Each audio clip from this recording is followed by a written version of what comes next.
Hi there, Chris here. So I've been wanting to try this for a very long time, and what I have here, or what I'd like to show you, is the 3D printed kit that you can buy from Hazzertous Manufacturing. I believe they're in Canada, and it's spelled just like that. Sometimes it's hard to find. But what I bought was the 3D handle and a bunch of the extra supplies to make up your picking tension and tips. And I think the whole thing was maybe 35 bucks sent to me here in the US. And so I didn't want to totally reinvent the whole deal. So what I've done is I've taken this tensioner and tip from this guy, if I get them, the expensive Sacco one, because the dimensions of here and here are exactly the same. The only modification I had to make was to drill this out. That was solid for about that far. This needed to come a little bit this way so I could calibrate it correctly. And so it does work. And I had trouble in my favorite lock, or one of my favorite locks, the Slinky Rocks lock. So I thought I would put it in this very cool carriage. This is a 3D printed carriage by Lock Chuck. Lock Chuck sent me. And so I could kind of see what was going on. And I think I was choking the pick off or something, because it works fine in here. I suck at picking in vices, and when I can't move, I need to move. But I did want to show you this. It's very cool, and it is a good option if you can make some tips and get yourself going. It's an inexpensive way.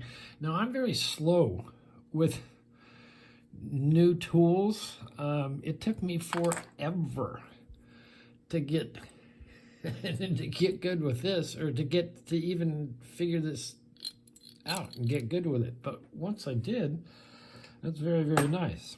So let's give it a shot. This is one of the simplest bittings I have in the Slinky Rocks. And let's see, I think one of the things I don't like about in a vise or something is I can't see where the keyway is.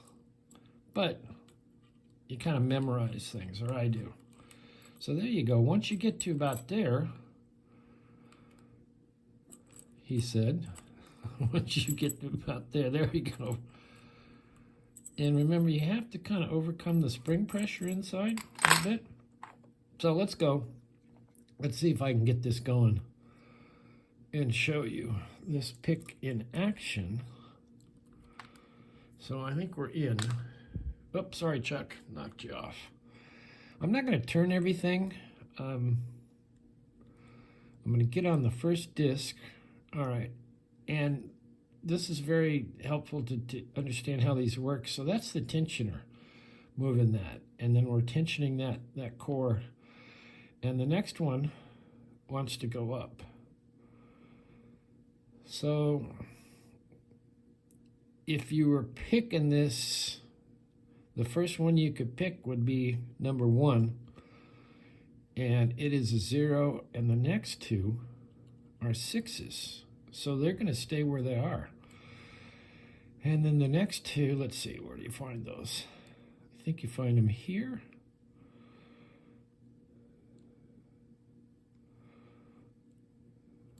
There we go. All right, blew past it. Get right on it.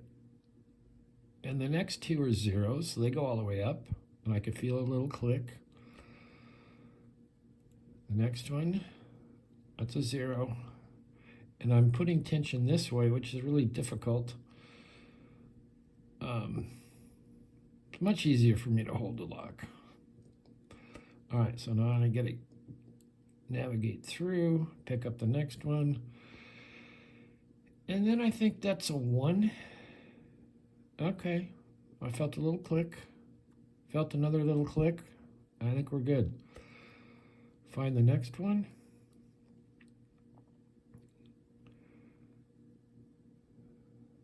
Okay, I feel resistance.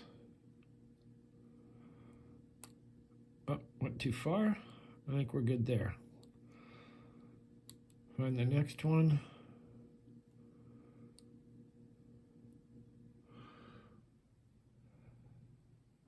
This is about the best view I can give you.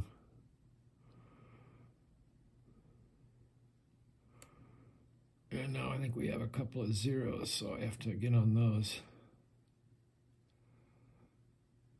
And that's binding pretty tight. Oh, there we go. It's coming, it's moving.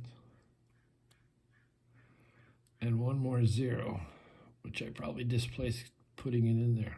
Or no, actually, I haven't turned it yet. All right, let's not fall out. Falling out is tough. All right, here we go. Tension on blowing through. And we got it. So it does work quite well. I'm ready to put it back into Slinky Rocks and see if I can do that and not choke it off. Like I said, I get habituated to a style of tool, and to change, it's like pulling teeth. But anyway, this is the company, and you get all these cool tools, and it's an inexpensive way to start doing this. And I think this is one of the better 3D printed tools, although I would love to try Talon Pick's Generation 3 3D printed tool. So anyway, thank you, Lock Chuck. Thank you, Slinky Rocks. And of course, Terry's Bees. And we will see you next time.